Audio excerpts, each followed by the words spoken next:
Hi, welcome to another edition of MHS Voice. I'm Andrew. And I'm Sierra. At the end of the cross-country season, the cross-country team has a race to see who's the fastest. Here's Craig with the story. Every year, the cross-country team pushes the boundaries of their speed and endurance in the Manchester Mile. To complete the mile, each runner must run 4 laps around the track as fast as they can. All right, what we've got going on today, we call it the Manchester Mile. It's a cross-country team, and a lot of these guys run track, and they always kind of have the idea that during track season is when they're really fast. Cross-country, we really don't work on their speed as much. We're more about endurance and strength. Yeah, cross-country! We do this, once a year to kind of remind these guys, put them on the track, and kind of show them that they actually are fast, that they're in good speed shape too. Each year, the race has had a theme. The past themes have varied from Halloween to the Olympics, but this year's theme is certainly the brightest. This year's theme is neon. We've got a couple kids on the team that just love wearing neon whenever they can, so we figured it would be a popular theme, so they're very bright this year. This race is even more than just a race for time. It's a race of endurance. Well, when you start, you're trying to get out about at a really good pace, about 75%. Then when you get around to the first 100, you start to ease into your pace, and then you just keep that pace till you get around. Second time you start picking it up each lap. Then the last lap you just go. Not only did students participate, but so did a couple of teachers.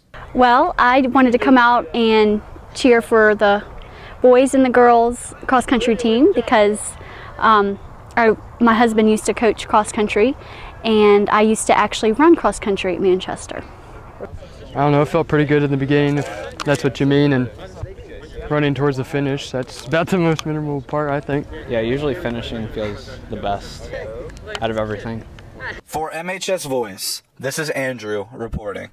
Y Street is a charity club that's been breaking through the scenes in DECA, which is a marketing and financial club. Here's Patricia with more information. Y Street is a teen-led movement that is composed of promoters, activists, and leaders from across the state of Virginia. The 2 main issues focused on by Y Street is tobacco use and childhood obesity. This organization allows teens to have the opportunity to get involved in the community in a variety of positive ways to create social change. One way of helping is collecting data that can be used during campaigns to help change local government policy. Chesney Lukauer introduced Y Street to the school a couple of years ago, and since then the size of student involvement has grown. 11th grader Macaulay has become extremely involved in Y Street and their mission. I got involved in Y Street through my club DECA, which is a business and marketing association. Most of your schools have one, and that's basically how I got to be a part of the Y Street leadership team where I am today. Macaulay started working with Y Street by participating in survey-related events and collecting data. However, since then she has become part of the Y Street leadership team. As a leader in the organization, Macaulay is one of 20 other teens in Virginia who represents Y-sters in local government and acts as the main source of communication to their local groups. After I became part of the leadership team, I started doing delegate meetings and senator meetings, and I met with the First Lady of Virginia and Governor McAuliffe and the Health Commissioner on different issues that we're covering on our campaigns. Involvement in organizations like Y Street allows students to further develop their communication and leadership skills while also allowing them to work with prominent figures in the community. If you are part of a business and marketing club, reach out to your supervisor to see how you can get involved with Y Street. If you cannot get involved directly with Y Street, strive to make a positive change in your community whenever you can. So if you don't get involved now, you might not get involved later, and you really need to be the one to provoke that change because you're the next generation. For MHS Voice, this is Patricia reporting.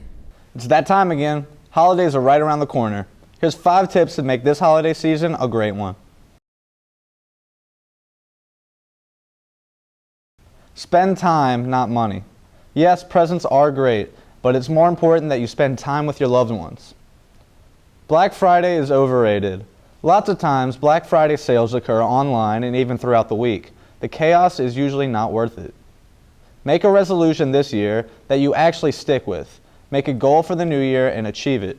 Stay as selfless as possible. It's not just about you. Do something for someone else. You might be surprised at the impact you can make on someone's life. And last but not least, the best way to spread holiday cheer is singing loud for all to hear. Have you heard about that new outdoors club? Yeah, I heard when it gets warmer, they're going kayaking. I heard they're going figure skating. So what exactly is the outdoors club and what do they do?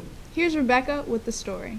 On a nice fall day, 16 students took on the trails behind Manchester High School in the new outdoor club introduced by Mary Ann Quigley. I saw a need for it here because a lot of people don't do very much outside of school. Outdoor Club is open to everyone who wants to join. If you can walk, you can do all these activities, and it's a lot of fun and it's social. Outdoor Club is interesting because we do activities with a group. On October 21st, the Outdoor Club had their first walk, which lasted around an hour. It's a beautiful day when we hiked the cross-country trail, and that's close and it's local. Many activities that the Outdoor Club wants to accomplish include skiing, rock climbing, horseback riding, and snow tubing. And our next activity, we're planning on doing ice skating. The club has a Google Classroom where Miss Quigley updates students about club meetings and activities that they are going to do. The club meets in Miss Quigley's room E130. For MHS Voice, this is Rebecca reporting. The controversy of the Confederate flag has been all over the news for the past few months. Let's see how the Manchester student body feels about it. I think that the South lost like 150 years ago, and when the Nazis lost, we destroyed their flag, and for some reason the South still has their flag, and I'm confused because they lost the war.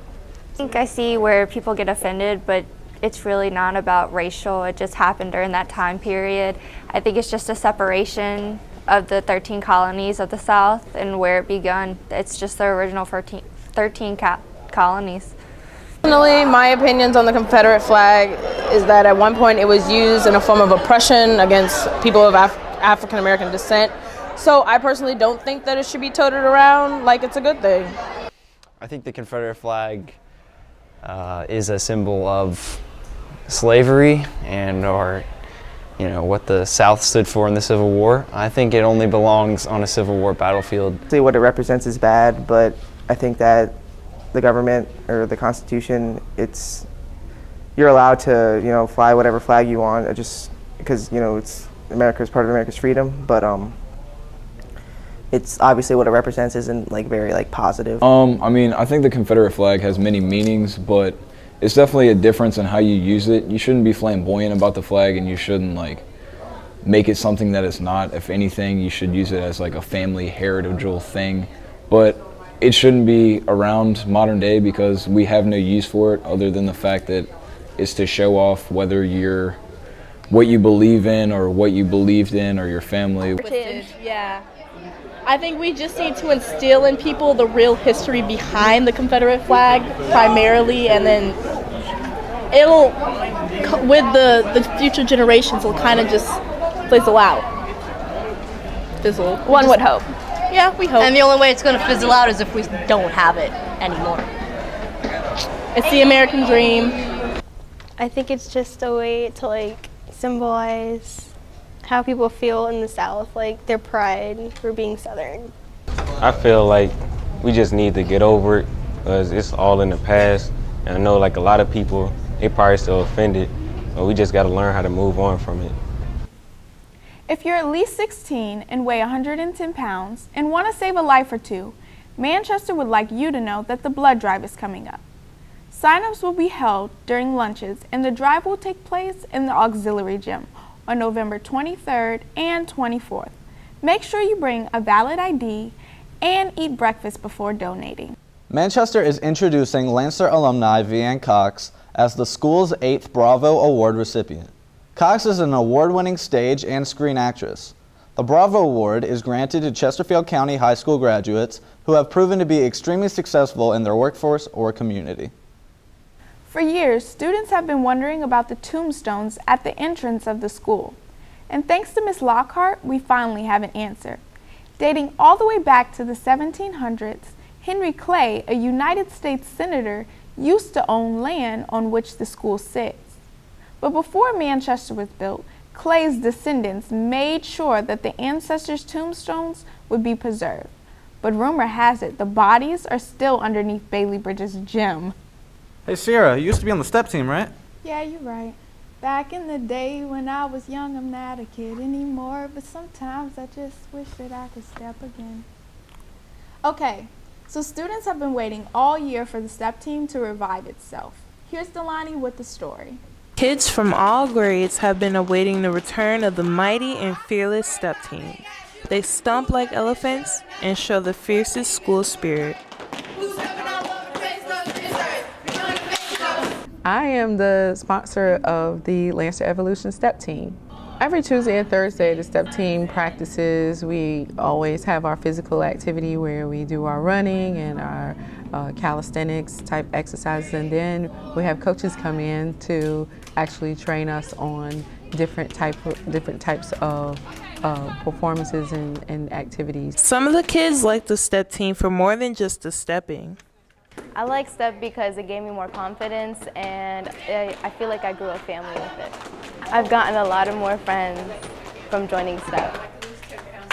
The thing I like most about the step team is how we all work as a family, and even though it gets a little tangled from here and there from time to time, we still just push through it and we make the best of what we got. We're excited to see what more the step team brings to the table. For MHS Voice, this is Delani reporting. Well, thanks for joining us on another edition of MHS Voice. I'm Andrew. And I'm Sierra. And we're signing off. But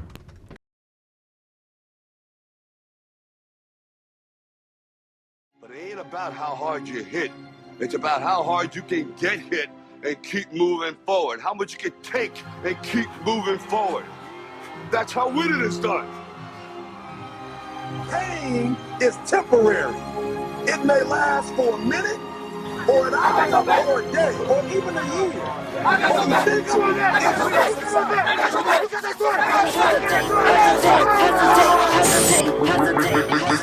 Make the ground shake.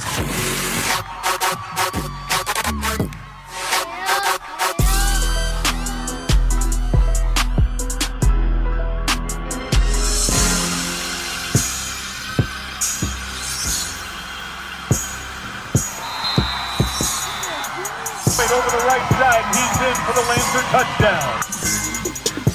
Yeah, I'm sold on. Ain't about the money, I'm a sold on. I made my own name, let's roll.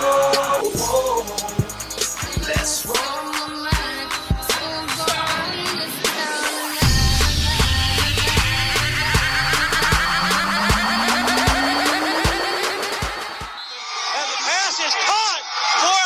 Touchdown, and Manchester wins the game.